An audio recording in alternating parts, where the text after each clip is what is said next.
નમસ્તે, મારું નામ ધારા ગણેશભાઈ ગોલાની છે. હું ધોરણ 7માં અભ્યાસ કરું છું. આજે રાષ્ટ્રીય વિજ્ઞાન દિવસ છે, જેથી હું તમને એક વૈજ્ઞાનિક વિશે કહીશ. ડૉક્ટર વિક્રમ સારાભાઈ એક મહાન વૈજ્ઞાનિક હતા. તેઓ ભારતીય અવકાશ કાર્યક્રમના પિતા તરીકે ઓળખાય છે. તેમનો જન્મ 12 ઓગસ્ટ 1919ના રોજ અમદાવાદ, ભારતમાં થયો હતો.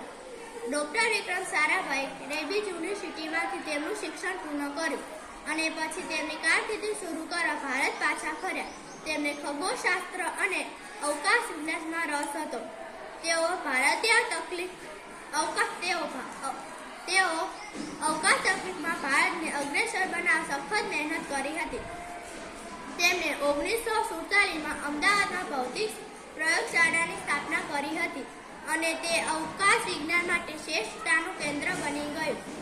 અને તેઓ 1969માં ઇન્ડિયન સ્પેસ રિસર્ચ ઓર્ગેનાઇઝેશનની સ્થાપનામાં પણ મહત્વની ભૂમિકા ભજવી હતી. તેઓ બાહ્ય અવકાશના શાંતિપૂર્ણ ઉપયોગો પર સંયુક્ત રાષ્ટ્ર સમિતિના સભ્ય હતા અને ભારત અવકાશ પંચના પ્રથમ અધ્યક્ષ પણ હતા. આભાર.